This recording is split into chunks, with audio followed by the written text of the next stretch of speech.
pola hidup misalnya? seperti pola makan, pola olahraga, dan lain-lain, dokter. Kalau pola makan ya wajar nggak sih orang tua masak apa yang anak ikut juga nggak sih? Nggak ya? Eh, Mungkin mempengaruhi kayak obesitas atau gimana gitu, dokter. Bagus, bagus. Ada lagi yang mau menjawab. Kalau sekarang kan yang terjawab jawaban kalian itu adalah pola berpikir, pola makan. Ada lagi yang mau mencoba menjawab apa saja sih? Izin dokter. Izin dokter. Langsung aja kalau nggak, saya juga sulit itu karena resiko. Boleh. Eh, Mungkin ciri fisik dokter seperti warna mata, warna rambut, bentuk rambut ikal atau lurus gitu dok. Imam ya ini ya, Imam Ropit. Oke.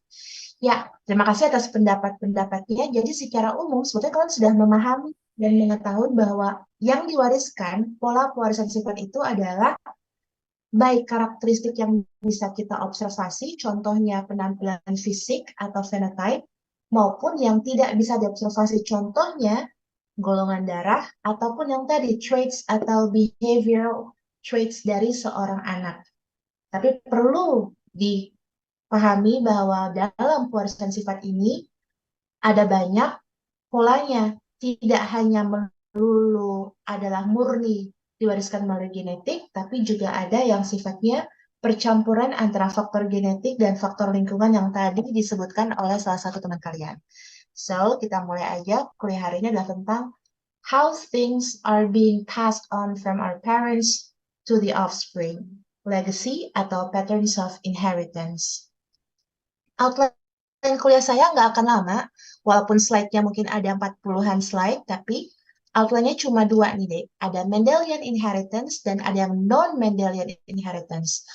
Untuk Mendelian inheritance, saya pikir kalian sudah cukup familiar, sudah sering mendengar nama Bapak Gregor Mendelian ya. Ada yang ingat nggak? Beliau itu dikenal sehingga namanya banyak didengungkan karena jasanya dalam menemukan apa? Ada yang ingat penelitian yang Izin dokter, lakukan apa? karena beliau meneliti pewarasan sifat pada kacang polong kalau tidak salah. Betul. Jadi peace ya. Dari cuma ngeliat kacang polong, beliau bisa menentukan bahwa wah ini pola pewarisannya ternyata kayak gini nih. Dari sekedar mengamati kacang polong. Maka dari itu observasi sederhana pun sebetulnya bisa melahirkan suatu temuan yang bermanfaat. Jadi nanti kalau kalian masuk ke skripsi, jangan terlalu muluk-muluk berpikir bahwa wah saya mau dapat Nobel nih, saya mau menemukan apa enggak. Observasi sederhana itu juga bisa sangat bermanfaat. Contohnya dari Bapak Mendel itu sendiri. Jadi kita mulai nih masuk ke yang namanya Mendelian inheritance. Mendelian inheritance itu polanya cukup empat yang paling sering dibahas atau dipelajari. Pertama, autosomal dominan, kedua, autosomal resesif, ketiga, X-linked dominan, dan X-linked recessive. Cukup empat ini aja yang kalian pahami, insya Allah it will go a long way. Jadi tidak perlu nanti ada yang ini, ada yang itu, cukup empat ini aja yang kita akan coba bahas satu persatu. Pertama, autosomal dominan. Nah, kalau kalian mendengar kata-kata dominan itu apa yang terbersit di benak kalian, Dek? Apa maksudnya dominan? Izin dokter, menurut saya yang dimaksud dominan itu suatu sifat yang dia cenderung mengalahkan sifat lain atau lebih unggul dibanding sifat lainnya dalam pewarasan sifat. Oke, good, good. Definisi yang sangat baik. I cannot ask for a better definition. Jadi kalau dominan itu seperti yang disampaikan oleh Iqbal. Biasanya Iqbal ya, ini Iqbal. Iqbal apa artinya, Dek? Sebenarnya itu dari ayah saya kurang tahu juga artinya apa, dokter. Wow, kamu seumur hidupku nggak pernah penasaran, wah arti nama saya apa nih gitu ya. Siapa tahu kan namanya artinya sesuatu yang sangat istimewa, kan nama adalah doa. Jadi betul, autosomal dominan adalah suatu pola pewarisan di mana salah satu sifat itu akan mendominasi atau mengalahkan sifat yang lain. Bagaimana aplikasinya dalam dunia kedokteran? Sebelumnya kita perlu pahami bahwa dalam pola pewarisan autosomal dominan, kaitannya dengan suatu penyakit itu artinya adalah males and females equally affected. Semua baik pria maupun wanita itu berisiko untuk terkena penyakit yang diwariskan melalui pola autosomal dominan. Kenapa kok bisa semuanya, semua gender? Karena dia autosomal, yang terkena adalah di sel-sel tubuh atau autosom, bukan terkait kromosom seks. Jadi wajar ya kenapa males and females equally affected karena pewarisannya adalah autosomal. Lalu, yang prinsip kedua adalah affected people atau pasien atau orang yang sakit itu akan bersifat atau membawa alel yang heterozygous. Kalau heterozygous itu contohnya kalau misalnya kalian lihat yang kayak gini, ya A besar, A kecil itu kan adalah penggambaran alel. Kalau dia ada satunya huruf besar, satu huruf kecil, ini adalah heterozygous. Tapi kalau ada dua-duanya huruf kecil atau dua-duanya huruf besar, itu berarti dia homozygous. Nah, pada pola pewarisan autosomal dominan, affected people akan membawa alel yang heterozygous. Bagaimana kalau yang homozygous? Biasanya orang-orang yang homozygous, mereka akan tidak mengalami penyakit tersebut, tapi biasanya akan mengalami kondisi yang lebih parah atau bahkan meninggal. Jadi kalau masih ingat tadi yang A besar A kecil itu adalah heterozygous, that means they're sick atau affected terhadap penyakitnya. Kalau dia A besar itu berarti homozygous, dan ini sangat jarang terjadi pada kasus-kasus pola pewarisan autosomal dominan. Jikapun terjadi, maka pasien tersebut akan mengalami penyakit dengan tingkat keparahan yang lebih atau bahkan letal atau meninggal. Nah, karena pria dan wanita itu sama-sama bisa terkena penyakit yang diwariskan dengan pola autosomal dominan, maknanya adalah penyakit ini juga bisa diwariskan baik dari ayah maupun ibu, tergantung siapa yang terjangkit penyakit tersebut. Disorders can be transmitted by both sexes. Contoh penyakitnya apa sih, Dok? Nah, inilah yang harus kalian bisa pahami dan ketahui. Penyakit-penyakit apa saja sih yang single gene disease yang diwariskan dengan pola autosomal dominan? Contoh yang paling mudah adalah achondroplasia atau dwarfism atau kekerdilan. Kalau dwarfism atau kekerdilan saya pikir sudah cukup familiar ya. Contohnya aja di Indonesia ada artis yang memang kerdil, Ucok Baba, mungkin kalian sebagai Gen Z tidak terlalu mengenal, tapi mungkin kalau misalnya lihat di berita-berita infotainment, beliau masih sering ditampilkan, itu dwarfism. Neurofibromatosis itu yang penuh dengan kutil di wajahnya. Atau apa ya, Dek, yang kemarin saya lihat ada di TikTok atau Instagram yang keluarga Manurung ya, yang di Medan ya, yang tampak banyak mengalami kelainan. Nah, itu autosomal dominan tuh. Terlihat ya, females and males equally affected, dan mereka memang run in the family. Banyak sekali yang terkena penyakit tersebut. Kalau kita coba lihat pakai Punnett Square, ini namanya Punnett Square, kita lihat nih ya. Jika misalnya ayahnya yang sakit dilambangkan dengan gambar yang sudah diarsir dan alelnya ada huruf A besar A kecil, ingat alel dominan dilambangkan dengan huruf besar. Jika dia menikah dengan seorang wanita yang normal, tidak ada alel dominan, maka kemungkinan anaknya akan mengalami sakit yang sama dengan ayah itu adalah 1:1 atau 50-50. Dan this chance itu berlaku untuk semua kehamilan ibunya. Jadi nanti kalau misalnya keluarga yang menurung itu salah satunya menikah dengan orang yang tidak mengalami penyakit tersebut, kemungkinan anak mereka akan mengalami sakit yang sama itu 50-50, 1:1 untuk semua kehamilan atau kelahiran. Ini kalau seandainya kita lihat, tadi kan pada saat skenario ada menyinggung pedigree. Pedigree itu adalah family tree atau silsilah keluarga. Kalau kita lihat pada silsilah keluarga pasien-pasien dengan penyakit yang diwariskan melalui pola autosomal dominan, itu akan terlihat suatu gambaran di mana setiap generasi, ini adalah generasi 1, ini adalah generasi 2, ini generasi 3, dan ini generasi 4. Di tiap generasi akan ada orang yang sakit atau affected people. Karena apa? setiap orang yang sakit, dia akan memiliki chance untuk mewariskan penyakitnya 50-50 ke anaknya. Dan semuanya itu tergambar dalam pohon keluarga. Jadi, salah satu karakteristik pohon keluarga autosomal dominan adalah it happens in every generation. Dan orang yang sakit itu, jika kita lihat orang tuanya, maka salah satu dari orang tuanya akan juga sakit yang sama. So, affected children are born from infected parents. Ini adalah suatu pakem bagi pola pewarisan autosomal dominan. Sampai di sini dipahami deh untuk autosomal dominan? Cukup mudah ya. Kalau misalnya saya boleh izin nih minta contoh yang juga mudah. Oke, ini adalah contoh dari pasien-pasien ya, yang ini adalah Marfan syndrome, ini achondroplasia. Kalau ini dalam kaitannya dengan penyakit, saya minta contoh misalnya, siapa tadi ketua angkatan Ramadhani ya? Betul ya Ramadhani ya? Iya, Dok. Ya Ramadhani. Kalau misalnya ini adalah kita ibaratkan Ramadhani. Ramadhani kan rambutnya lurus ya. Yang cewek yang rambutnya agak ikal siapa dek?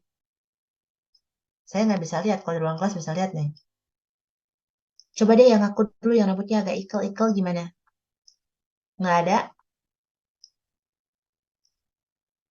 Ya udah saya mengambil nama yang saya lihat ya. Tania, Tania Putri Zahira. Rambutmu sepertinya agak bergelombang. Iya, dokter. Ya, bergelombang ya, kita anggap ya. Oke, ya menggambar pakai ini nggak bisa. Nggak enak. Oke, misalnya ya. Nggak apa-apa ya, agak double chin dikit ya Tania. Oke, oke. Misalnya nih, Ramadhani sama Tania tiba-tiba ternyata, wah timbul perasaan saling suka ya, siapa tahu gitu ya. They both fall in love with each other, lalu memutuskan untuk mau menikah.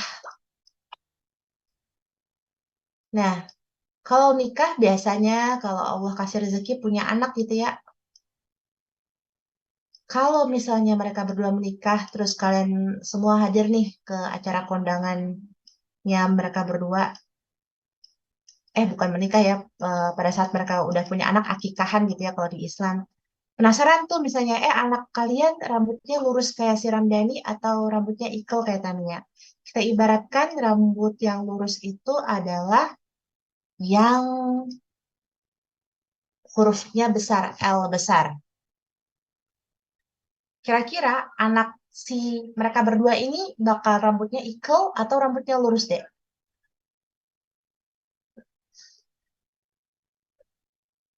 Lurus, dokter. Lurus. Lurus, dokter. Jadi rambut si Tania yang L-nya kecil karena dia resesif untuk ikal tidak akan timbul di anaknya sama sekali.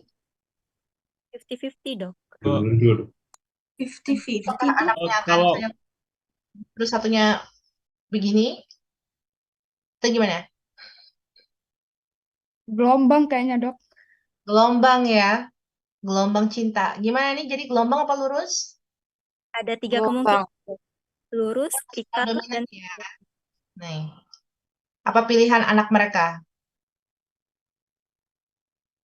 Lurus atau yang lurus siapa? Yang cowok. Yang maksudnya yang memilih opsi bahwa anak mereka akan lurus gimana? Kan anak mereka bisa cowok atau cewek ya, ya kita nggak tahu. Atau non-binary mungkin. Oh, belum tahu dok. Masih berarti 50-50. 50-50, Dok. Ya, oke. Jadi 50-50-nya itu apa pilihannya? Lurus. 50 apa? Intermediate bisa nggak, Dok? Intermediate. Jadi maksudnya apa tuh? Gelombang Separuh. dok. Nggak lurus, tapi juga nggak terlalu keriting, nggak terlalu ikal gitu. Jadi di tengah-tengah. Tengah gitu ya. Ingat untuk autosomal dominan dia tidak ada yang namanya kodominan ya. Ini adalah autosomal dominan. Mutlak. Kalau kodominan kan dia ada gradasi yang tadi kamu bilang bahwa akan ada intermediate phenotype. Nah, ini either one or the other. Jadi pilihannya adalah entah 50-50 anaknya rambut lurus, apa 50-50 anaknya rambutnya ikal seperti ibunya. Jadi kalau misalnya ini adalah L besar, L kecil, ini adalah L kecil ya. Coba kita buat Punnett square-nya berarti adalah L besar dengan L kecil. L besar dengan L kecil. Baru ada L kecil, L kecil, L kecil, L kecil. Jadi setiap kehamilan Tania nanti, anaknya adalah 50% itu rambutnya lurus, atau 50% rambutnya akan ikal. Gitu ya, Dek. Tidak ada in between untuk autosomal dominan. Ini kalau kita aplikasikan pada suatu sifat umum nih, karakteristik umum misalnya adalah jenis rambut. Tapi kalau pada penyakit juga akan sama. Jadi 50% dia anaknya akan sakit sama seperti bapaknya atau 50% akan sehat sama seperti ibunya. Sampai sini sudah bisa dipahami? Tidak ada kodominan atau intermediate phenotype. Paham, Dok. Paham, dokter. Paham, Oke. Dok. Kalau misalnya nih ya, yang juga lebih contoh lebih populer misalnya tahu Spider-Man kan ya Dek ya? Biasanya anak-anak zaman sekarang nih cukup berpengetahuan wawasan. Nah, kalau seandainya si Spider-Man, siapa yang namanya Spider-Man? Tom Holland ya. Tom Holland itu menikah sama si ceweknya, si Zendaya itu. Tom Holland dianggap dia membawa sifat dominan Spider-Man. Sementara kalau si Zendaya kan dia nggak ada sama sekali tuh. Anak mereka bakal bawa sifatnya si Tom Holland atau normal kayak Zendaya? 50-50, Dok. Spider-Man dok. 50-50 betul. Jadi 50% mungkin bakal ada ability seperti Spider-Man kayak si Tom Holland atau 50% lainnya akan live a normal life kayak si mamahnya si Zendaya.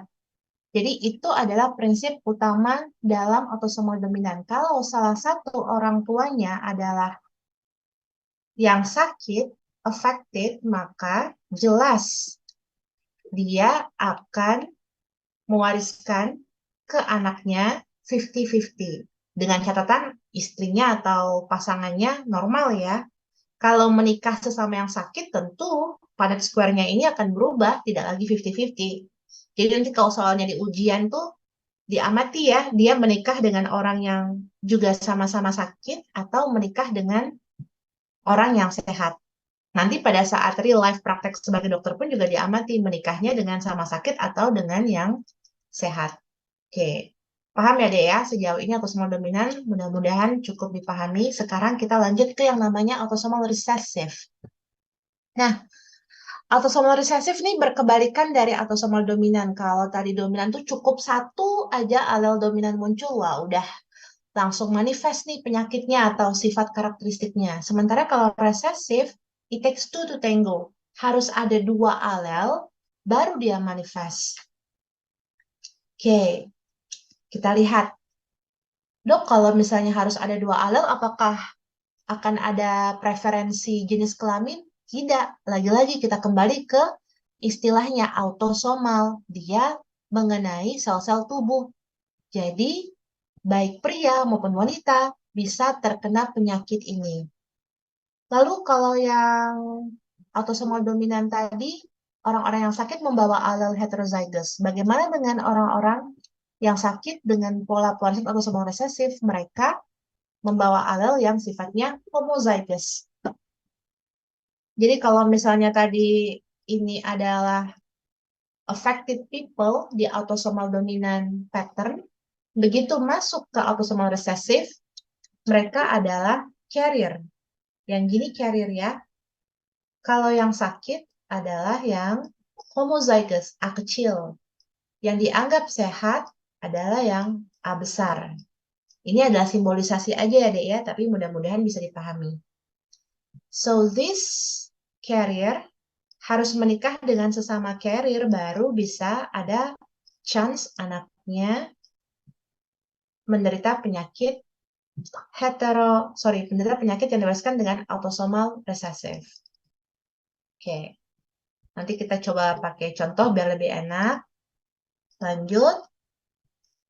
Kalau seandainya tadi di awal dibilang, kenapa bisa mirip sesama saudara? Karena ada same genetic makeup. Nah, Kalau kita menikah dengan sesama saudara, ya bukan juga dengan incest saudara kandung ya. Kadang-kadang kalau di beberapa suku itu ada dengan sepupu atau dua pupu. Pernikahan sedarah tidak dianjurkan dan direkomendasikan terkait genetika kedokteran karena apa? Semakin dekat hubungan kekerabatan, semakin banyak gen yang sama.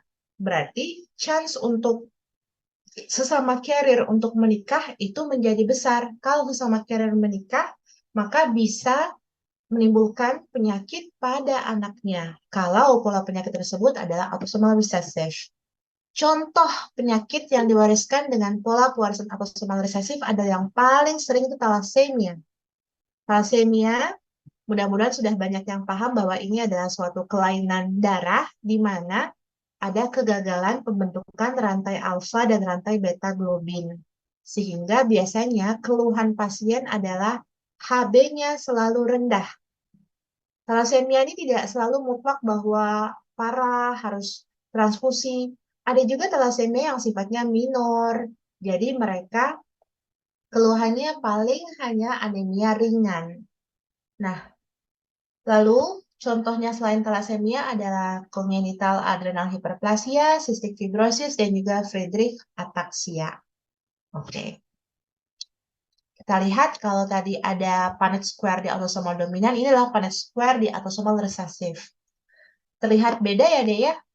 Kalau tadi simulasinya adalah yang sakit menikah dengan yang normal, maka anaknya akan 50-50% sehat dan sakit. Kalau ini butuh 2 orang carrier menikah, baru nanti akan ada chance bagi anaknya 1:2:1.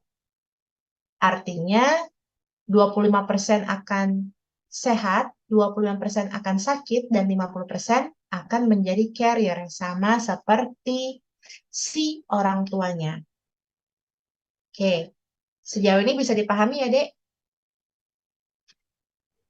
Contohnya lagi nih, saya masih mau minjem nama. Siapa yang rela saya pinjam namanya? Yang cowok paling ganteng di kelas kalian siapa yang paling ganteng? Siapa deh yang paling ganteng? Atau ada cowok-cowok yang mengaku bahwa, wah saya ganteng nih, tidak terkalahkan. Ada yang merasa ganteng?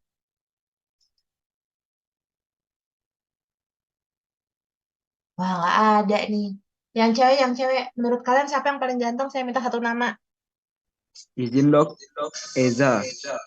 Mana yang namanya Eza? Coba saya lihat dulu. Mana, Dek? Coba, Dek, raise hand yang namanya Eza. Henry Eza Bu namanya Bu. Dok, Henry Eza. Iya Dok, Henry Eza Dok. Giliran gini aja Henry kalian Eza, banyak dok. yang buka Henry aja. Eza, dok. Yang paling kece itu, dok. Paling ganteng kece. Paling kece, ganteng. Sebetulnya agak bingung juga yang merekomendasikan cowok ganteng adalah sesama cowok ya. Iya, dok. Kami aja sesama cowok aja ngelihatnya, dok, Kalian ganteng diam-diam banget, dok. nge-crush sama Eza ya. Oh, nggak ada obat ya. Jadi kalian masih memiliki preferensi yang normal ya gitu ya. Yang menyarankan Eza. Mana mukanya Eza?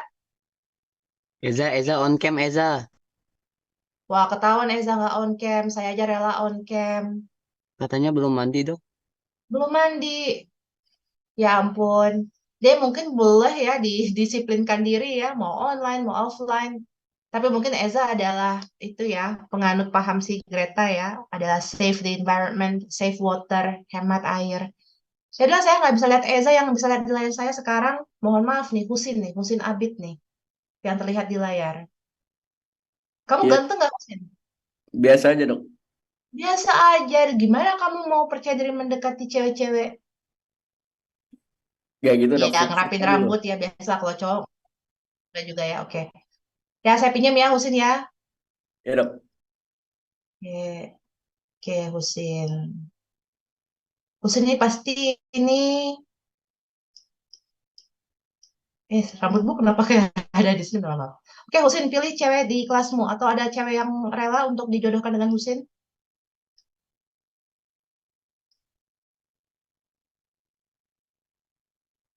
Oke, misalnya Husin nih. Husin, kamu mau sakit apa? Kenapa Dok? Mau sakit apa? Kan kita mau buat analogi simulasi nih. Kamu mau sakit apa dipilih? Tadi kan saya udah kasih tuh contoh sakit-sakit yang diwariskan dengan autosomal resesif. Kamu mau sakit yang mana? Apa aja dok, bebas dok. Kan Apa aja contoh. ya, tapi nauzubillah ya. Talasemia, saya anggap kamu talasemia. Kamu sakit talasemia. Yang cewek yang ganteng siapa yang bisa mendampingi Husin? Cewek yang ganteng, cewek yang cantik. Waktu saya ngasih materi skill lab, kayak cantik-cantik semua cewek-ceweknya nih. Mana, Dek? Cantik-cantik FK?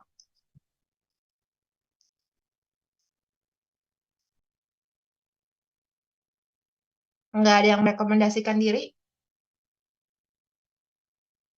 Di layar saya masih terlihat Tania ya. Kasihan Tania lagi ya. Oke, saya coba lihat ya. Saya izin scroll-scroll dulu. Yang mukanya terlihat. Mukanya pada nunduk semua, Dek. Saya nggak bisa lihat. Oh, Jessica. Jessica the Angel. Iya dok. Halo, Jessica. Oke. Namanya pun sudah itu ya. Jessica the Angel. D-nya tuh apa, Dek? Apa ya? Dari. Daring. Dari. Dari. Oh, tadi saya pikir daring. Nanti adik kamu luring. Jessica the Angel. Jessica sang bidadari ya kalau the. Oke. Kan cantik ya Jessica ya. Cantik nggak? Dek. Nggak apa-apa. Dek. Oh, cantik. You are beautiful. Kalau menurut saya sih cantik ya. Semuanya cantik. Tapi karena kamu yang terlihat mukanya, terpaksa lah saya ambil. Oke ya. Pakai jepit. Udah siap banget ya. Oke. Nah, ini based on real case situation. Saya dapat pasien memang. Mahasiswa FK juga waktu itu. Konsul ke saya. Mereka pacaran nih. Sama kayak misalnya Husin sama Jessica. Mereka konsul ke saya sebelum mereka menikah. Ternyata setelah melakukan pemeriksaan, mereka berdua adalah carrier thalassemia.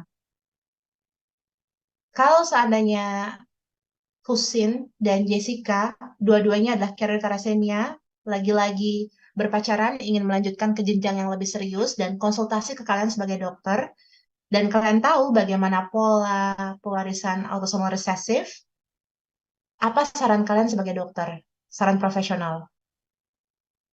Izin dok. Izin dok. Ya, Vanesh. Mungkin lebih baik child free ataupun kalau mau punya anak lebih baik satu saja dok. Kenapa tuh satu aja? Kalau child free saya mungkin bisa pahami bahwa menghindari sama sekali. Satu aja kenapa tuh Vanesh? Karena izin dok, karena potensi terkena talasemia besar jika banyak anak yang terkena talasemia, biaya penanganannya pun berat juga dok. Jadi direkomendasikan satu saja. Oke, oke. Husin, sanggup nggak Husin? Sanggup-sanggup aja dok. Oh, sanggup Vanesh. Tuh pasiennya ngejawab tuh. Wah, gimana dok? Saya secara materi sanggup. Jadi kalau seandainya memang dapat pasien yang seperti ini, chance-nya seperti ini juga ya. Seperti ini. Maksudnya kalau misalnya dua orang carrier menikah, maka gambaran chance mereka untuk punya anak dengan thalassemia in every pregnancy would be 25%. Sementara carrier 50%. Kita bisa nggak memastikan bahwa, wah anak pertama pasti thalassemia, wah anak pertama nggak thalassemia. Bisa nggak kayak gitu? Dok, tidak bisa, Dok. Bisa. Dengan cara apa? Dengan cara pemeriksaan prenatal. Tapi lagi-lagi, kalau sudah kita melakukan pemeriksaan prenatal, konsekuensinya apa? Kita kembalikan ke orang tuanya, apakah ingin menggugurkan kandungan atau lanjut. Dalam kasus saya kemarin, untuk pasangan calon suami istri anak FK mahasiswa saya sampaikan memang seperti yang saya sampaikan ke kuliah kalian, chance-nya adalah 25% anak kalian normal, 50% carrier, 25% adalah thalassemia. Tapi kalau seandainya ingin tahu sejak awal, sejak dalam kandungan, apakah anak ini menderita thalassemia atau tidak, bisa. Namun, kalau seandainya talassemianya bukan thalassemia yang berat, yang sifatnya masih ringan, tidak diperbolehkan untuk menggugurkan kandungan. Karena yang boleh digugurkan kandungan hanya yang membahayakan nyawa ibu atau nyawa janinnya itu sendiri. Nah, kalau seandainya kita ubah nih situasinya, ternyata Husin adalah seorang yang sehat. Kira-kira menurut kalian, chance-nya untuk mereka punya anak yang thalassemia berapa sekarang? Cuma Jessica yang Izin menjawab, Dok. 0%. Jessica sakit thalassemia. Husin sehat. 50-50, Dok. Tidak ada. Tidak. Dok, tidak ada. 0%, Dok. Izin, Dok. 0%, Dok. 0%. 50%. Normal Good. carrier, Dok. Nah, jawabannya Carrier, itu Dok. normal carrier. Jadi tidak ada yang akan menderita thalassemia, tapi semuanya akan carrier. Jadi ingat ya, kalau chance ini akan sangat bervariasi bergantung dari status carrier orang tuanya. Kalau orang tuanya satunya sehat, satunya sakit, tentu anaknya 100% will be carrier. Tapi ini tentu akan berubah lagi kalau seandainya Hussein ini adalah carrier menikah dengan orang yang sakit. Tentu akan ada chance anaknya yang thalassemia. Ya, kalau simulasi ini adalah simulasi untuk orang tua yang carrier saja. Simulasi yang di luar sana dalam kenyataan itu bisa sangat bervariasi. Oke, tapi bisa dipahami ya. Oke, terima kasih Jessica dan Husin. Mudah-mudahan jodoh ya di kemudian hari. Oke, lanjut. Kalau tadi kita sudah lihat adalah pola pedigree autosomal dominan itu terjadi orang yang sakit di setiap generasi. Kalau autosomal resesif, pola pedigree-nya begini. Ada yang affected, ada yang carrier, dan semua yang affected terlahir dari orang tua yang carrier atau pembawa sifat. Jadi bedanya kalau di autosomal dominan itu di setiap generasi akan ada yang sakit, sementara kalau dia autosomal resesif, maka yang sakit itu ada di generasi paling bawah. Orang tuanya dia adalah carrier. Oke. Ini tadi yang saya bahas tentang kenapa konsanguinitas atau pernikahan sedarah itu menjadi penting. Kita bisa lihat dari proportion of genes shared between first degree, second degree, third degree, fourth degree, and fifth degree. Semakin dekat kekerabatan, maka akan semakin banyak proporsi gen yang sama atau similar. Oke, lanjut. Kita ke X-linked dominan. X-linked dominan, kalau lihat dari kata-katanya terkait kromosom X, artinya ini sudah ada preferensi jenis kelamin, tidak lagi males and females equally affected. Yang punya kromosom X siapa, Dek? Semuanya punya. Perempuan, Dok. Dua-duanya. Semuanya, Dok. Punya duanya. Tapi yang punyanya dua siapa? Wanita. Perempuan, Dok. Perempuan, Itu Dok. yang akan menjadi salah satu tolak ukur bagaimana tingkat keparahan penyakit-penyakit yang diwariskan melalui X-linked dominant. Kalau kita bilang males and females will be equally affected karena both sexes itu punya kromosom X. Tapi karena perempuan punya dua kromosom X, konsekuensinya adalah females will be less severely affected. Karena kita punya dua kromosom X, satu rusak, masih ada satu lagi, sorry tangannya salah ya. Jadi kalau misalnya satu rusak, tinggal satu lagi yang akan bekerja. Sementara kalau cowok, satu rusak, hilang sama sekali, tidak akan ada kromosom X yang sehat nih. Sehingga kalau cowok, mereka akan sangat-sangat terefek oleh penyakit ini. Dan tapi salah satu juga yang menjadi concern adalah kita kromosom X dapatnya dari mana? Dapatnya dari ibu. Sehingga kalau cowok itu sakit dengan penyakit yang X-linked dominan, maka tidak ada male-to-male transmission.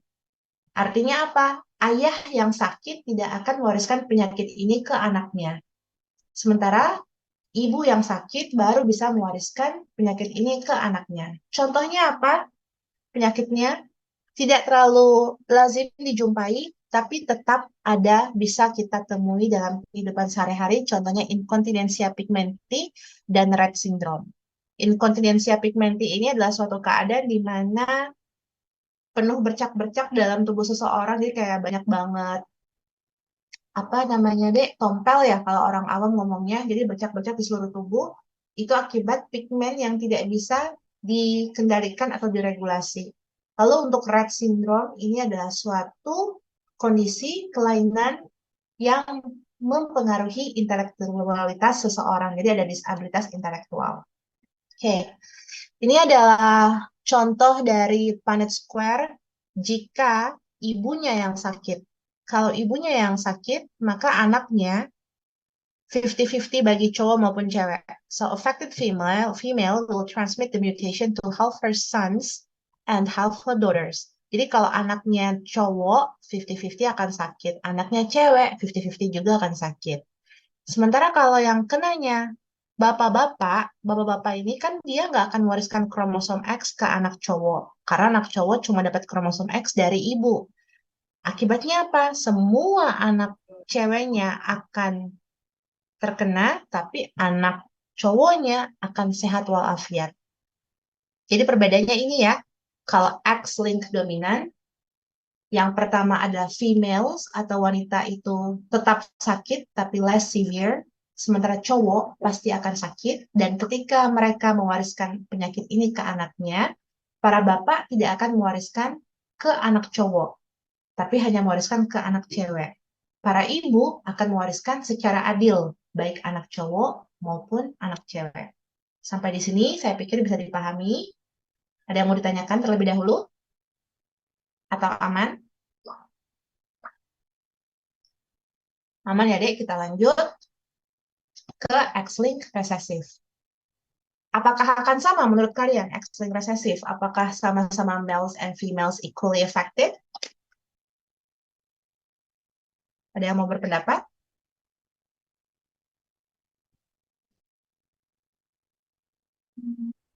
Mungkin. Mungkin. Itu kayaknya menggantung banget ya, mungkin. Pertanyaannya,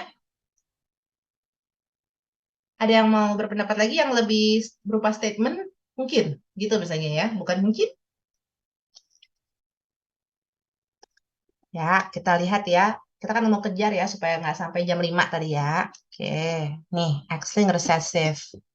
Males will be affected. So, what happened to females? Females will be carrier. Kalau tadi X-linked dominan, males and females equally affected, hanya berbeda derajat keparahan. Untuk X-linked recessive, hanya pria yang akan sakit, sementara untuk wanitanya akan menjadi carrier atau membawa sifat. Lalu gimana tentang pewarisannya? Transmission will happen through carrier female, sama seperti X-linked dominan. Yang mewariskan itu hanya ibu.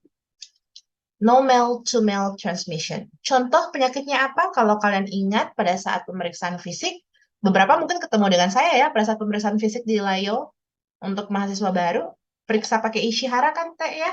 Ada buku-buku, nah itu adalah untuk melihat color blindness. Color blindness atau buta warna itu pola pewarisannya adalah X-linked recessive. Yang akan mengalami buta warna hanyalah anak-anak cowok, anak-anak cewek enggak. Tapi yang mewariskan sifat buta warna itu adalah dari ibu. Lalu ada Duchenne muscular dystrophy, adalah suatu kelainan progresivitas mengenai sistem muskuloskeletal atau otot dan tulang. Lalu ada juga Fragile X syndrome, adalah kelainan disabilitas intelektual. Oke, ini pedigree-nya. Hampir sama kayak yang si autosomal recessive, akan ada yang carrier, akan ada yang sakit. Tapi kalau kalian lihat, wah, yang sakit hanya cowok ya. Kalau misalnya di keluarga kalian tanya misalnya, wah yang sakit cuma yang bawa bapak nih, nggak ada cewek-cewek yang sakit. Sudah terpikir bahwa ini kemungkinan X-linked recessive. Karena yang sakit hanya pria. Kalau yang sakit ada pria dan wanita, tapi yang wanita cenderung lebih ringan penyakitnya, yang terbanyak X-linked dominan. Jadi dari wawancara dengan pasien aja pun kalian sudah bisa mengira-ngira ini adalah pola pewarisan apa, dan kalian bisa edukasi nanti ke depannya. Misalnya kalau ada yang lagi hamil nih di keluarga tersebut, pas saat USG, jenis kelaminnya laki-laki, kalian bisa berikan edukasi warning bahwa wah kalau anak laki-laki ini bisa terkena penyakit yang sama dengan omnya atau misalnya kakeknya atau sepupunya yang cowok. Jadi inilah manfaat kalian juga mempelajari mengenai pola pewarisan sifat. Oke. Ini adalah contoh-contoh simulasi kalau misalnya ibunya yang carrier dan ini adalah simulasi kalau ayahnya yang sakit. Kalau ibunya yang carrier terlihat ya, yang anak cewek akan either normal dan juga carrier, yang anak cowok 50-50. Bisa sakit, bisa normal. Kalau bapaknya yang sakit, lihat yang ceweknya semuanya akan normal carrier dan cowoknya akan normal male. Tidak akan ada yang affected asalkan pasangannya juga sehat. Oke. Karena kita sudah membahas mengenai keempat pola Mendelian ini, apakah ada yang ingin ditanyakan sebelum kita lanjut ke non-Mendelian? Silakan, Dek. Izin bertanya, Dok. Ya, silakan Isu. Misalnya, Dok, untuk kasus buta warna tadi, Dok, misalnya ibunya itu carrier, sedangkan ayahnya itu menderita, Dok. Berarti ada kemungkinan anaknya yang cewek, Dok, yang cewek itu bisa menderita, Dok. Apa enggak? Tetap carrier. Nih, kita coba gambar ya. Lebih mudah kan kalau digambar. Misalnya ibunya adalah carrier. Iya, Dok. Oke. Bapaknya menderita. Menderita, Dok. Iya. Oke. Tadi kita sepakat buta warna pewarisannya apa? Yang laki-laki penderita, yang perempuan carrier. X-linked recessive kan? Iya, Dok. Coba buat nih.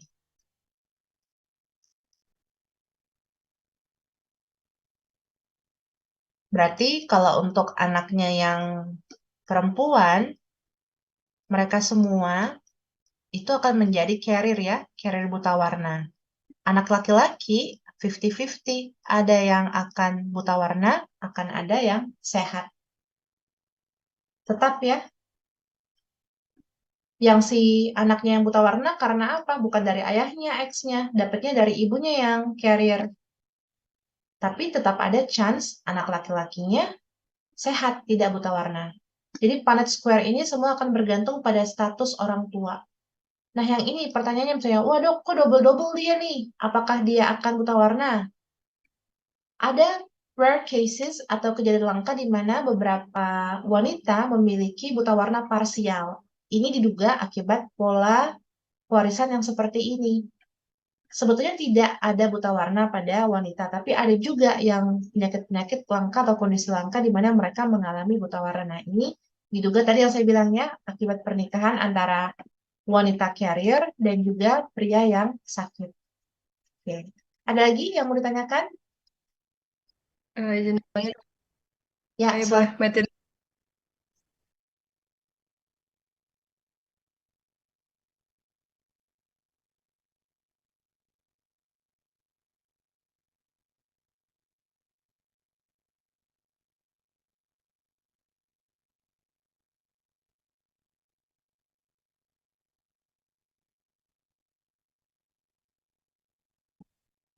Itu pertanyaan bagus tuh yang akan membawa saya pada take home message untuk topik yang Mendelian.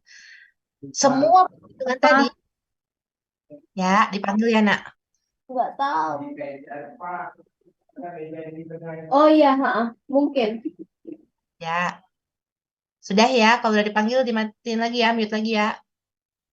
Nah, jadi pertanyaan tadi Metia tadi itu adalah take home message saya bahwa the chance of passing a genetic condition ini, penghitungan tadi yang ada 4 penghitungan itu bukan berarti bahwa untuk anak 1, 2, 3, 4, tapi penghitungan untuk tiap kehamilan. Jadi chance-nya 50%, 50%, 1:1 itu adalah untuk anak 1. Anak kedua gimana chance-nya? Sama lagi 50-50. Lalu yang tadi 25%, 50%, 25%, itu juga adalah penghitungan risiko untuk setiap kehamilan. Apakah kalau kehamilan pertama sudah terkena misalnya thalassemia, anak kedua, ketiga akan aman? Tidak. The same risk will happen. Jadi sama, nggak bisa kita bilang bahwa wah selamat bu, anak pertama thalassemia, yang kedua sehat. Nggak bisa. Jadi semuanya akan sama. Kita harus menyampaikan bahwa penghitungan ini berlaku di semua kehamilan. Mau ibunya hamil 10 kali pun akan sama. Begitu ya Metnya ya, dan juga ada yang lain. Ada lagi yang mau ditanyakan sebelum kita lanjut ke non-Mendelian? Izin bertanya dok. Jadi kan disampaikan autosomal dominan itu bisa terkena atau nggak terkena. Nah itu ada kemungkinan carrier nggak dok? Good question. Jadi kalau untuk autosomal dominan tidak ada in between, tidak ada carrier. Hitam putih, kamu sakit, kamu tidak sakit. Yang ada in between hanya untuk autosomal recessive, ada yang carrier. Oke, terima kasih dokter. Ya, ada lagi yang mau ditanyakan? Kalau belum, kita lanjut dulu ke yang non-Mendelian inheritance. Non-Mendelian inheritance berarti ya dia tidak mengikuti pola Mendelian ya. Tidak ada tuh penghitungan 50%, 50%, 1:1, 1:2:1. Tidak ada penghitungan persentase pada non-Mendelian inheritance. Apa saja sih non-Mendelian inheritance itu yang wajib diketahui? Yang pertama ada reduced penetrance, anticipation, genomic imprinting dan uniparental disomy, mitochondrial inheritance, multifactorial and polygenic inheritance. Ya, selamat datang di dunia kedokteran ya, Dek ya. Kita sudah menemukan istilah-istilah yang tampak rumit dan penjelasan yang lebih rumit lagi, enggak ya. Tapi ini adalah suatu pola pewarisan yang kalian sebagai seorang calon dokter setidaknya wajib tahu dan bisa menjelaskan ke pasien kalian di masa depan. Kita mulai satu persatu. Konsepnya saja yang akan saya jelaskan. Reduce penetrance. Kalau dari arti kata sebetulnya sudah jelas ya, reduce penetrance berarti penetrasi yang berkurang, penetrasi yang tidak terlalu maksimal. Apa maknanya kalau di dunia kedokteran? Contohnya yang paling mudah adalah misalnya orang tuanya sakit A, anaknya kok nggak sakit? Kenapa tuh nggak diwariskan? Ya karena salah satu fenomena yang bisa menjelaskan hal tersebut adalah reduced penetrance.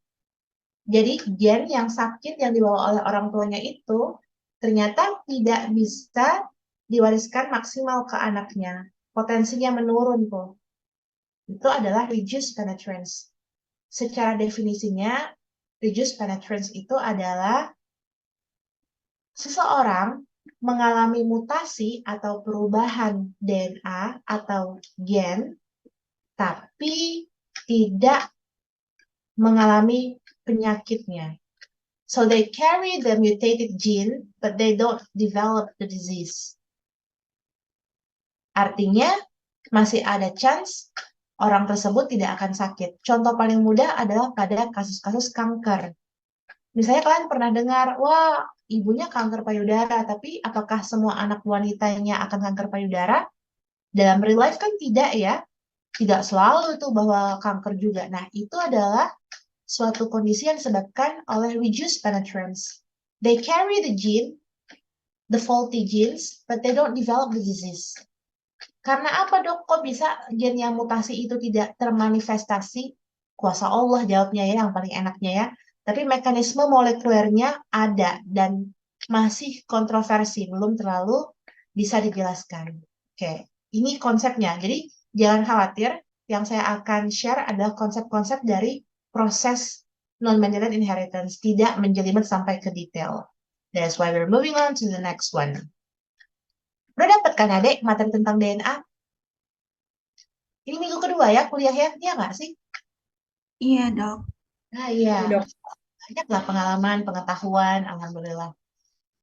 Next one is anticipation, antisipasi. Kalian kalau misalnya, wah ada yang senang K-pop nggak? Pasti kan kalau misalnya senang K-pop tuh mengantisipasi kalau ada jadwal-jadwal mereka rilis album, rilis lagu, excited. Nah, antisipasi itu dalam dunia genetika ada suatu term yang digunakan untuk menjelaskan fenomena di mana kalau orang tuanya sakit, anaknya akan jauh lebih sakit, jauh lebih parah. Itu antisipasi. Jadi misalnya orang tuanya sakit A nih, yang saya sebutkan contohnya adalah Huntington disease atau Kennedy disease. Huntington ini adalah penyakit neurologi, penyakit syaraf yang paling mudah, yang mirip-mirip kayak Alzheimer ya deh ya, Huntington ini mirip tapi bukan.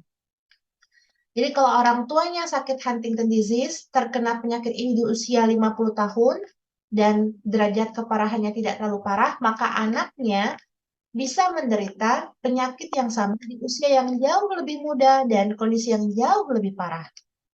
So, itulah antisipasi. Suatu proses atau fenomena di mana anak akan mengalami penyakit yang sama dengan orang tua, namun dengan tingkat keparahan yang lebih tinggi dan onset atau awal mula penyakit yang lebih dini. Apa penyebabnya? Karena ada suatu mutasi atau perubahan DNA yang dinamakan dengan trinucleotide repeat expansion. Sudah belajar tentang mutasi DNA? Udah ada yang ngasih materinya? Belum dok, seingat saya. Belum ya. Ya udah nanti bisa kita bahas di kuliah besok. Nah, kalau trinucleotide repeat expansion ini adalah suatu penambahan repeat. Masih ingat codon atau 3 basa nukleotida yang dibaca bersama-sama kayak A, G, T, C, G, G. Nah, itu adalah codon. Atau kita sebutnya trinucleotide ya, 3 nukleotida. Kalau misalnya CGG tadi jumlahnya ada 10, itu berarti ada repeat, ya kan ya? Nah, kalau normalnya 10, tiba-tiba tidak normal jadi 30, 50. Itu adalah trinucleotide repeat expansion. Jadi penambahan atau pengulangan repeat di luar rentang normal. Itu adalah penyebab mengapa terjadinya fenomena yang dikenal dengan nama antisipasi. Oke, sejauh ini bisa dipahami, Dek? Aman. Bisa dok. Oke. Alphamidi Gamaleus Betavia ya. Next, kita ada genomic imprinting. Genomic imprinting, kalau misalnya kalian pernah nonton atau baca Twilight, ada yang pernah tahu Twilight? Mungkin di luar zaman kalian ya, itu ya. Ada yang baca atau mengikuti Twilight bergembira itu? Jadi kalau misalnya kalian ingat, di Twilight itu ada imprinting untuk si anaknya dari pasangan vampire itu. Nah, imprinting di dunia kedokteran genetika berbeda dengan imprinting di dunia-dunia fiksi. Atau kalian ada yang nonton atau baca Percy Jackson, itu juga ada tuh membahas tentang imprinting. Ada yang ngikutin nggak? Oh, nggak ada juga. Oke. Memang beda zaman itu jauh ya, Dek ya. Susah untuk mengikuti zaman kalian. Kalian kalau ditanya Harry, yang jawabnya apa? Harry apa? Harry Potter. Oh, kamu kok anak milenial. Harusnya zaman-zaman Gen Z ini Harry Styles ya. Ya nggak sih? Kalau masih Harry Potter berarti kalian anak-anak generasi saya itu. Atau kalau ada yang jawabnya Harry Maguire berarti seneng bola ya. Ada nggak yang seneng bola? Jadi kalau misalnya genomic imprinting, itu apa sih? Kalau imprint itu kesannya kayak menempelkan sesuatu sampai lengket tuh. Nah, apakah sama? Ternyata kalau genomic imprinting itu berawal, kita harus tahu dulu, paham dulu bahwa kita ini adalah perpaduan dari ibu dan ayah. Ibu ngasih satu paket gen, ayah ngasih satu paket gen. Makanya jadilah kita. Ya kan ya? Tapi pada genomic imprinting, ternyata salah satunya itu tidak berfungsi. Jadi ibaratnya kayak dysfunctional family. Ada ayah dan ibu lengkap, secara fisik ada, tapi mentally they're not available. Salah satu dari mereka. Misalnya, kalau dalam kasus genetik, ada gen ayah, ada gen ibu, namun salah satunya itu bisa tidak aktif atau turn off. Kalau tadi saya ibaratkan, tadi ibaratnya keluarga ya, ada sosok ayah, ada sosok ibu secara fisik dalam suatu keluarga atau rumah tangga, namun misalnya si ayah itu mentally unavailable, jadi dia tidak memberikan sumbangsih atau kontribusi dalam keluarga, tapi secara fisik ada. Nah, itulah genomic imprinting di dalam dunia genetika. Ada 2 gen ayah dan gen ibu sepaket, tapi salah satunya turn off. Kalau dia yang turn off itu dari ayah, disebut dengan paternal origin. Kalau yang turn off itu dari ibu, maka itu maternal origin. How does it happen? Unclear underlying mechanism. Yet. Sampai saat ini belum diketahui mengapa salah satunya bisa turn off dan yang satunya turn on. Oke. Aman konsep genomic imprinting? Mudah. Saya pikir udah pintar-pintar semua jadi tidak akan terlalu sulit. Ini ya contohnya ya. Ada dua-dua nih, ada dari ayah, ada dari ibu. Tapi yang dari ayah tiba-tiba ada delesi atau ada mutasi sehingga tetap ada sosok fisiknya, tapi dia tidak berfungsi. Yang tadi saya bilang ya, di keluarga itu ada ayah, ada ibu, tapi si ayahnya dia tidak melaksanakan fungsi ayah. Itu adalah contoh genomic imprinting. Penting untuk memahami ini karena begitu kita bahas uniparental disomy, dia serupa tapi tak sama. Serupanya gimana? Serupanya adalah hanya satu gen yang berfungsi. Yang tadi kalau genomic imprinting kan ada dua tuh, sepasang, ada dua dari satu ayah satu ibu. Satunya berfungsi karena satunya tidak hidup atau tidak aktif. Nah, kalau uniparental disomy itu hampir serupa, tapi dalam kasus ini dia benar-benar tidak ada sumbangan dari salah satu pihak. Misalnya lagi-lagi pakai contoh ayah dan ibu. Kalau genomic imprinting ada ayah, ada ibu, tapi ayahnya mentally unavailable. Kalau uniparental disomy, itu ayahnya benar-benar tidak ada. Jadi bercerai. Yang ada hanya ibu sebagai orang tua tunggal. Kalau tadi dysfunctional family, ada ayah, ada ibu, tapi ayahnya mentally unavailable atau secara mental tidak berkontribusi. Kalau uniparental disomy, itu keluarga yang sudah bercerai. Jadi hanya ada ayah atau hanya ada ibu. Bisa dipahami deh sejauh ini? Mudah ya kalau kita pakai analogi. Saya pikir dengan menggunakan analogi keluarga bisa lebih mudah dipahami. Ada yang mau ditanyakan sejauh ini? Aman? Insya Kita Allah. aman. Alhamdulillah pintar-pintar semua. Lanjut. Mitochondrial inheritance. Nah, mitochondrial inheritance. Kenapa sih perlu kita belajar mitokondria? Berarti yang tadi-tadi warisannya Nukleus. Andre basah. Andre kalau kering gimana? Andre basah, Andre kering. Apa dek? Basah tuh apa dek? Nama family? Singkatan nama kakek saya, Dok. Oh, HS. Wah, mohon maaf saya berarti ya. HS. H-nya hatorangan, S-nya sagala. Oh, Itu kalau marga. orang Batak apakah memang menggunakan dua family sekaligus ya marganya? Oh enggak, yang marga itu sagala. Hatorangan Oh, dengan nama. hatorangan itu adalah nama ya. Iya, Dok. Apa artinya dek hatorangan? Apa? Terang. Terang, torang gitu ya. Wah, pas latar belakangmu juga itu cahaya ilahi itu terang. Oke, betul berarti jawaban Andre tadi bahwa yang tadi-tadi itu diwariskan melalui nukleus, organel sel nukleus. Nah, kenapa kita bahas tentang mitochondrial inheritance? Berarti ini mengimplikasikan bahwa ada DNA mitokondria ya, Dek ya. Bahwa DNA itu